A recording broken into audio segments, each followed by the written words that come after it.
Welcome to this episode of The Staff Room. Today we have Ben Bowen, our special guest. Welcome. Welcome, thanks for having me.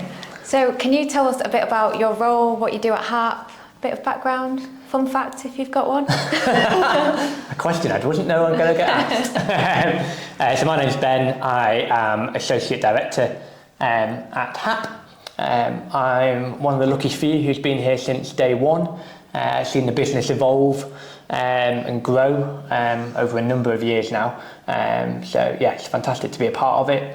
The role is quite wide-ranging, everything from supporting our sales team and then onboarding and bringing in clients and all the way through to staffing, recruiting the right people, placing them, and then finally payrolling them and making sure our finance works. So it's quite a bit of everything, but really exciting. Ben is the person we go to if anyone has a question. It's always Ben will know the answer. Okay, so we're going to ask you 10 questions. Question 1, we've got cute little cue cards as well. Question 1 is, can you share how you got started in your profession and what inspired you to pursue this career? Deep question. Deep question indeed. No, absolutely. So I've kind of always worked in hospitality. I started off, my dad owns a restaurant, so I started off when I was 17 washing plates in the kitchen, and literally this was by hand. There was none of those fancy machines. This was 600 plates every Friday and Saturday night, washing them by hand. And I'm a big believer in everyone should go and do a grafting job when they're young and understand the value of work. And so I kind of got involved with hospitality and the industry from quite a young age. I then went and I worked in a school for 7 years, and I had lots of, as you do as a teacher, you had lots of time off in the holidays. So I would, out of interest, want to go and work at some events and festivals, and that's where I really started getting involved in bar work. And I started going working at festivals, events, the Ashes, the cricket, stadiums, in my summer holidays really, and did that for quite a few years. And that's where I met Ben and Kieran, the founders of HAP. And when they decided to set up HAP, they were, would you like to come on board with us? So that's Never knew that's how you met them. And that's how I started. That's when we came together and did HAP. Yeah. And that was when did HAP start? Late 2016. So 7 years ago now. Yeah. And been here ever since. Next question. Can you tell us about HAP Solutions and our 4 offerings? Yeah, absolutely. So HAP, we've always been specialist in the flexible temporary market space. And that's what we've been doing. That's what we've built our reputation on over the years. So we are slowly rebranding that into a piece that is solely about our flexible and temporary staffing. However, we always get asked, can you do permanent roles? We find us this role on a permanent basis. So we've devised a new offering that we're calling HAP Talent.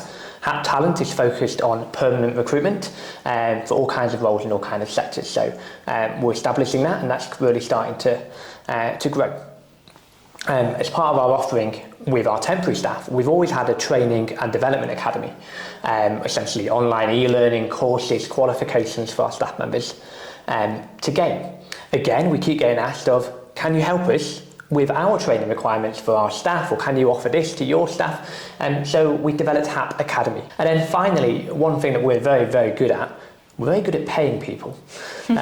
We run big, large, complex payrolls week in, week out of the year. And so we've got a lot of experience in how to run payroll. So again, we keep getting asked, and we've sat there and gone, can we help companies with their payroll, no matter what their complexity is, whether it's just one staff member they need to pay on a monthly basis, or whether they're an agency like us who has several hundred employees per week, quite complex, lots of different hours and shift rates that need paying. So that is the Cactus payroll offering that we've recently launched, and so far it's been fantastic and been a great start to all of those businesses really. Yeah. Okay, so next question. How do you define success in your career, and how has that definition evolved over time? That's a really, really interesting question.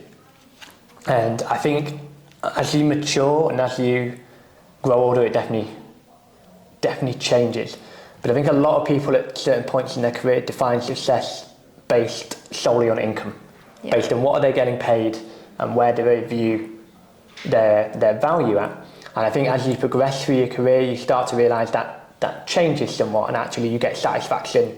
For example, I get a lot of satisfaction now out of seeing people flourish into roles and seeing the development of our team members.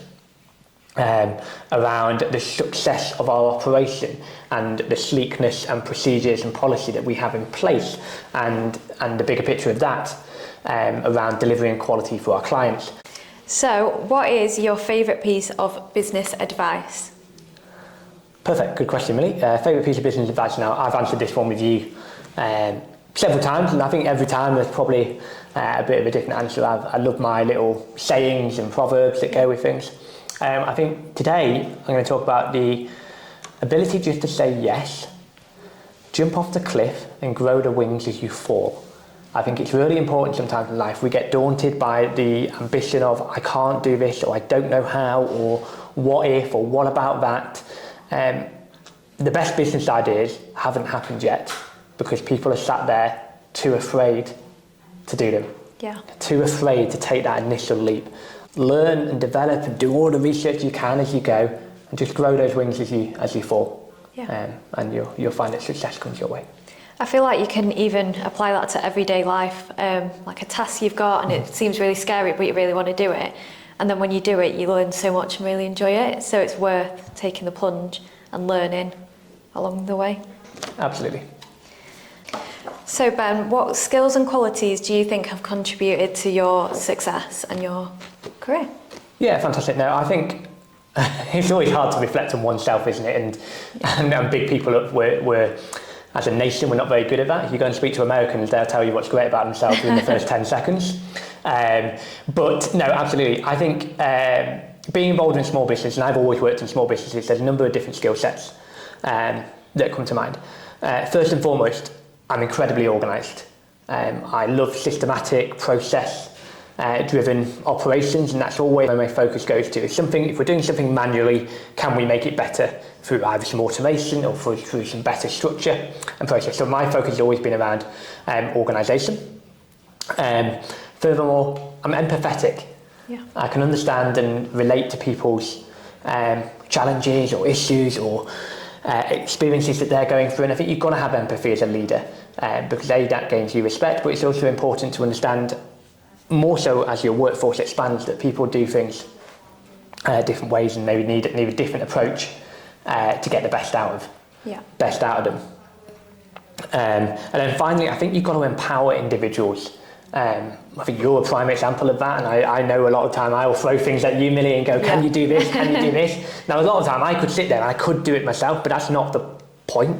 The point is it's your role, your responsibility, and I want to empower you to have the autonomy and the decision making within your role to do what you think is right. So I think empowering individuals, especially line managers and our middle management team across the business, to feel comfortable and empowered enough to make their own decisions. And we will always back them because they're doing it for the best of the business. So, devolving responsibility, empowering our middle management leaders is really important to me.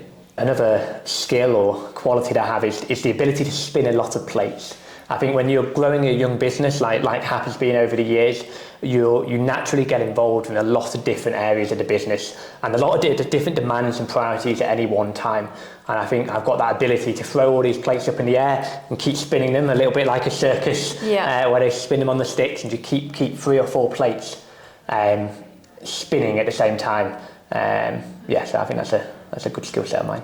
Yeah. Stay tuned for part 2 where Ben will give us more insights and answer some more questions.